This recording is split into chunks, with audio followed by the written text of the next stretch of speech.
आज हम देखेंगे चंद्रगुप्त फर्स्ट के बारे में। जैसे कि मैंने आप लोगों को कल बताया था कि जो गुप्त वंश है उसकी स्टार्टिंग कहाँ से होती है, श्रीगुप्त से होती है। श्रीगुप्त के बाद आता है घटोत्कच, है ना। आज हम देखेंगे तीसरे राजा के बारे में जिसका नाम था चंद्रगुप्त फर्स्ट, है ना, जिसका शासनकाल जो था वो 319 से 350 ईस्वी तक था, है ना। आप लोग जो है एडी और बीसी में कंफ्यूज होते हैं, वो कंफ्यूजन नहीं रहना, याद रखना कि अब जो है बीसी वाला किस्सा खत्म हो गया, अब चल रहा है एडी। तो यहाँ पर जो है 319 से 350 ईस्वी, क्योंकि ये क्या चल रहा है, सीधा सीधा चल रहा है। नेक्स्ट देखते हैं कि चंद्रगुप्त मौर्य, है ना, घटोत्कच के पश्चात जो है चंद्रगुप्त मौर्य जो है इस वंश का एक शक्तिशाली शासक, या बोला जा सकता है गुप्त वंश का वास्तविक संस्थापक जो है इसको कहा जाता है ना। नेक्स्ट देखते हैं कि हम चंद्रगुप्त मौर्य ने 319 ईस्वी में जो है गुप्त संवत की स्थापना की थी। 319 ईस्वी में जैसे ही चंद्रगुप्त मौर्य जो है गुप्त वंश का शासक बनता है,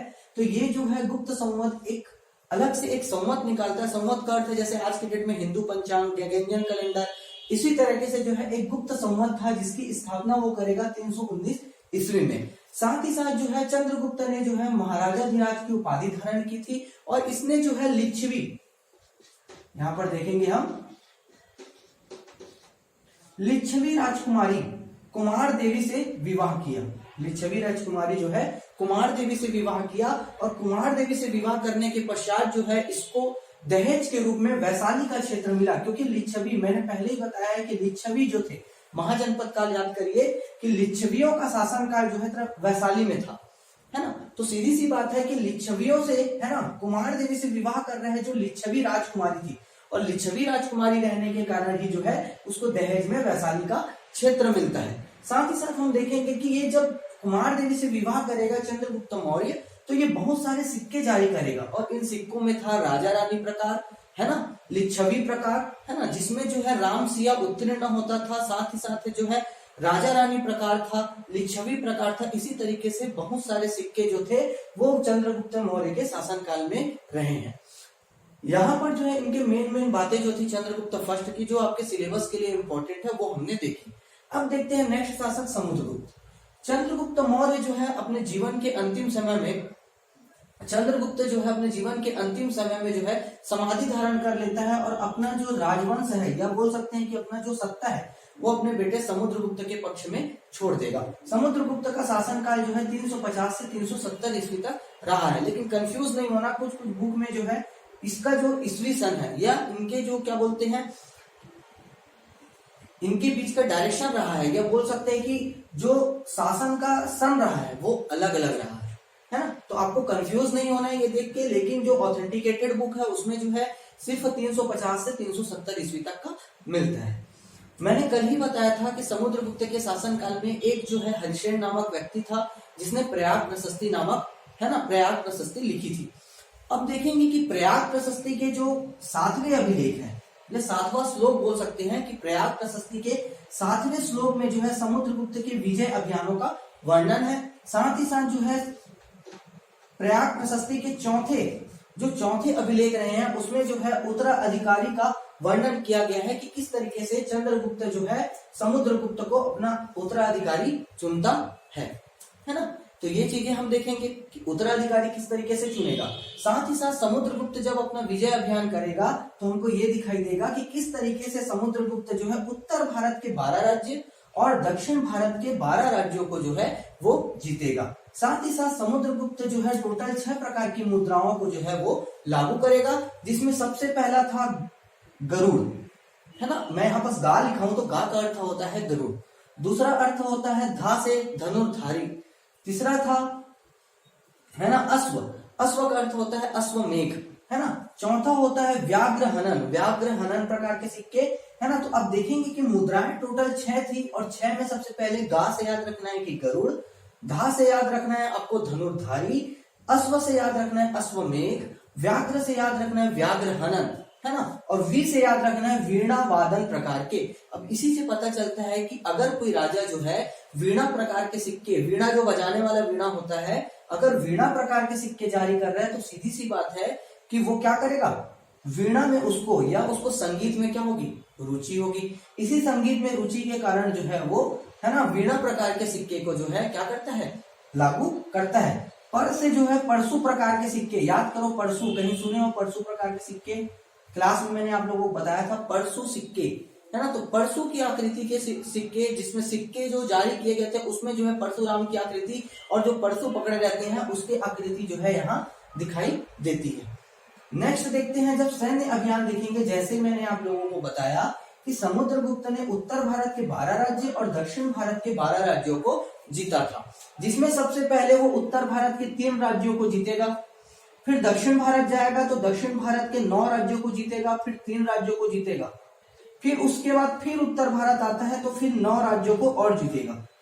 तो 9 और 3 ये हो गए 12, और इधर भी 9 और 3 ये हो गए 12।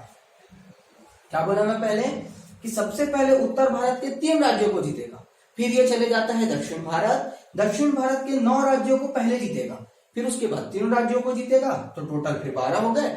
और पूरा दक्षिण भारत का अभियान करने के पश्चात जो है ये फिर से उत्तर भारत आएगा, और उत्तर भारत आने के पश्चात जो है वो क्या करेगा, है ना, 9 राज्यों को और जीतेगा, और 9 राज्यों को जीतने के पश्चात इस तरीके से उत्तर भारत और दक्षिण भारत के 12-12 राज्यों को वो जीत लेगा। अब देखते हैं उसके सैन्य अभियान थे, तो सैन्य अभियान में सबसे पहले जो था वो था नाम राज्य प्रसव उद्धरण की नीति या प्रस्पोद्धरण की नीति। राज्य प्रस्पोद्धरण की नीति, ये जो है राज्य प्रस्पोद्धरण का अर्थ होता है कि किसी भी जगह को जीतकर अपने साम्राज्य में मिला लेना। अपने साम्राज्य में मिलाया इसने जो है मगध को, मगध के आसपास के जितने भी क्षेत्र थे वहां पर जो है राज्य प्रस्पोद्धरण की नीति के तहत जो है उनको जीतने के पश्चात अपने साम्राज्य में मिला लिया। ये जो होता है वो होता है राज्य प्रसव उद्धरण की नीति। दूसरा आता है सर्वकर दानज्ञाकरण। सर्वकर नाम से समझ आ रहा है कि सर्वकर मतलब कर देने वाला, और दानज्ञाकरण तो सर्वकर दानज्ञाकरण की नीति। इसके तहत जो है बहुत सारे राज्य जो सीमांत क्षेत्र थे है ना, तो ऐसे जगह को जो है ये सर्वकर दानज्ञाकरण की नीति के तहत लागू करवाता है, या बोल सकते हैं कि उसको कंट्रोल में करता है, जहां से वो हमेशा जो है क्या लेगा, कर लेगा। तीसरा होता है परिचारकीकृत। परिचारकीकृत का अर्थ होता है सेवक बनाना। जितने भी हमारे आठविक साम्राज्य रहे हैं, आठविक मतलब जंगल वाले क्षेत्र रहे हैं, वहां पर उन जगहों को जीतकर जो है हमेशा उनको सेवक बनाया गया।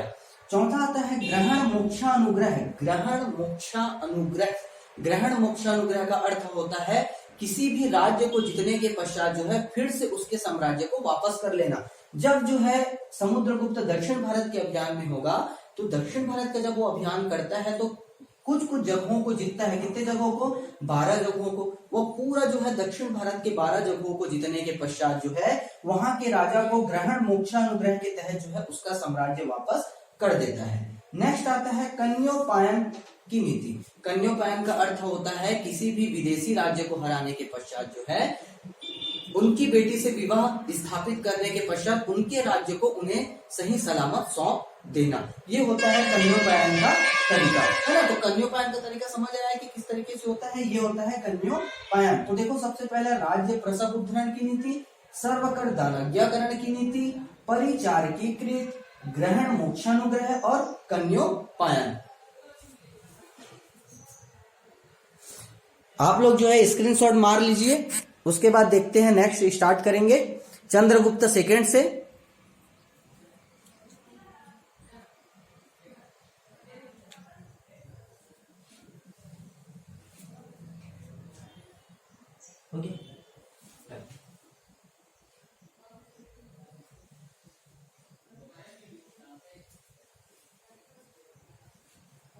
नेक्स्ट देखते हैं चंद्रगुप्त सेकंड के बारे में। तो चंद्रगुप्त सेकंड के बारे में हमको एक चीज समझ आती है कि चंद्रगुप्त सेकंड जो है, अब देखो इतिहासकारों में मतभेद है। इतिहासकारों में मतभेद इस बात को लेकर है कि समुद्रगुप्त के पश्चात चंद्रगुप्त सेकंड नहीं आया था। इसके बीच जो है एक विलासी बोल सकते हो या अत्यंत जो है कमजोर शासक रामगुप्त का वर्णन मिलता है, जिसकी पत्नी का नाम था ध्रुव देवी। जब रामगुप्त के शासनकाल में शकों का आक्रमण होगा तो रामगुप्त हार जाता है और अपनी जो पत्नी थी ध्रुव देवी उनको जो है शकों को देने के लिए तैयार हो जाता है। लेकिन चंद्रगुप्त सेकंड जो रामगुप्त का छोटा भाई था उसको जो है ये चीज मंजूर नहीं होती है, और मंजूर नहीं होगी तो चंद्रगुप्त सेकंड क्या करेगा, शकों के साथ युद्ध करेगा, शकों के साथ युद्ध करेगा, है ना, शकों के साथ युद्ध करता है, शकों को हराएगा, उसके पश्चात जो है ध्रुव देवी से विवाह कर लेगा। ऐसा जो है इतिहासकारों में मतभेद है, अलग अलग बुक में अलग अलग स्टोरी मिलती है। तो हमको ध्यान रखना है कि समुद्रगुप्त के पश्चात जो है रामगुप्त का वर्णन मिलता है, जिसके बारे में हमको पता चलता है विशाख दत्त का देवी चंद्रगुप्तम से। विशाख दत्त की पुस्तक जो है देवी चंद्रगुप्तम का, याद करो मैंने फर्स्ट क्लास में आप लोगों को बताया था देवी चंद्रगुप्तम के बारे में, जिसके रचयिता जो है विशाख दत्त रहे हैं। ठीक है, सेकंड देखते हैं कि चंद्रगुप्त सेकंड के शासनकाल में जो है एक उदयगिरी अभिलेख आएगा और दूसरा आएगा मेहरौली का अभिलेख। कौन कौन सा, उदयगिरी अभिलेख और दूसरा आता है मेहरौली का अभिलेख। आप लोग दिल्ली जाओगे तो आपको मेहरौली का स्तंभ दिखेगा। ये मेहरौली का स्तंभ जो है, मेहरौली का स्तंभ जो है वो जो है पूरी तरीके से बना हुआ है लोहे से, लेकिन आज तक उसमें जंग नहीं लगा है। ठीक है, तो उसी स्तंभ में जो है चंद्र नाम का उल्लेख होता है, तो इतिहासकार मानते हैं कि वो चंद्र नाम जो है चंद्रगुप्त सेकंड का है। तो ये आप लोगों को बात ध्यान में रखती है कि मेहरौली है ना, मेहरौली का जो स्तंभ है वो पूरी तरीके से जो है ना, मेहरौली का स्तंभ जो है वो रिलेट करता है चंद्रगुप्त सेकंड से। सेकंड आता है उदयगिरी का अभिलेख। उदयगिरी के अभिलेख से जो है हमको चंद्रगुप्त सेकंड के बारे में जानकारी मिलती है। जब हम चंद्रगुप्त सेकंड के वैवाहिक संबंधों की बात करते हैं, है ना, तो हमको ये बात समझ आती है कि चंद्रगुप्त सेकंड ने नागा राजकुमारी कुबेर नागा के साथ विवाह किया था, और कुबेर नागा के साथ विवाह करने के पश्चात अपनी बेटी प्रभावती का विवाह दक्षिण कोसल के वकाटक वंश के राजा रुद्रसेन सेकंड से करता है। और आप लोगों को पता है कि दक्षिण कोसल कौन सा था, हमारा छत्तीसगढ़। ठीक है, तो छत्तीसगढ़ में एक वंश हुआ करता था वकाटक वंश, और वकाटक वंश के राजा रुद्रसेन सेकंड से जो है अपनी पुत्री प्रभावती का विवाह वो करेगा, है ना, प्रभावती का विवाह करेगा। नेक्स्ट देखते हैं कि इसका चंद्रगुप्त सेकंड की और क्या क्या उपलब्धि रही है। चंद्रगुप्त सेकंड ने जब शकों को पराजित किया तो उसने जो है अपना नाम विक्रमादित्य रख लिया। साथ ही साथ जितने भी अनुश्रुतियां हैं वहां से इनका नाम सकारी मिलता है। शकों को हराने के कारण इसका नाम क्या मिलता है, सकारी, और विक्रमादित्य की उपाधि इसने धारण कर ली। साथ ही साथ हमको एक चीज और दिखता है कि इसके अन्य नाम में था देवगुप्त, देवराज और देवश्री। देवगुप्त, देवराज और देवश्री, ये जो है आपके यूजीसी नेट के क्वेश्चन में बहुत बार पूछा गया है कि चंद्रगुप्त सेकंड के और अन्य नाम क्या क्या थे। तो ध्यान रखना है देवगुप्त, देवराज और देवश्री। साथ ही साथ अब हम इनकी उपाधियों के बारे में देखेंगे, तो उपाधियों से हमको समझ आता है कि इनकी उपाधि जो थी वो थी परम भागवत की उपाधि, विक्रमांक की उपाधि और विक्रमादित्य की उपाधि। जैसे ही मैंने आप लोगों को कल बताया था कि एक चीनी यात्री फाय हान जो है चंद्रगुप्त सेकंड के दरबार में आया था, तो वे जो है लगभग 15 सालों तक जो है भारत में रहा। और ये कब आया था, 399 एडी में आया था, और 414 एडी में ये यहाँ से वापस चला गया। फाय हान के बारे में कुछ कुछ वर्णन मिलता है कि फाय हान ने जो है चंद्रगुप्त सेकंड के शासनकाल में किन किन चीजों के बारे में वर्णन किया। तो इनमें सबसे पहला ये था कि फाय हान कहता है कि यहाँ के लोग जो है, ये जो मध्य देश है ना, फाय हान ने जो है भारत को मध्य देश की संज्ञा दी है और कहा कि मध्य देश जो है ब्राह्मणों का देश है, और इस ब्राह्मण के देश में जो है लोग जो है मध्य मांस का सेवन नहीं करते हैं। यहाँ के लोग जो है प्याज लहसुन का उपयोग नहीं करते, और यहाँ के लोग जो है बड़े ही शांत स्वभाव के हैं। साथ ही साथ उन्होंने ये भी कहा कि यहाँ के लोग जो है व्यापार करने के लिए कौड़ियों का उपयोग करते हैं। आप लोगों को पता है कि कौड़ियों का उपयोग प्राचीन काल में किया जाता था, और फाय हान भी यही चीज कहता है कि मध्य देश के लोग के लिए या आदान प्रदान करने के लिए कौड़ियों का उपयोग करते थे। तो ये उसके बाद देखते हैं अब कुमारगुप्त के बारे में कि कुमारगुप्त जो है अब क्या करेगा। आप लोगों को पता है कि चंद्रगुप्त सेकंड के बाद नेक्स्ट शासक रहेगा कुमारगुप्त। और ध्यान रखना है, कभी कभी कॉम्पिटिटिव एग्जाम के क्वेश्चन में ये पूछा जाता है कि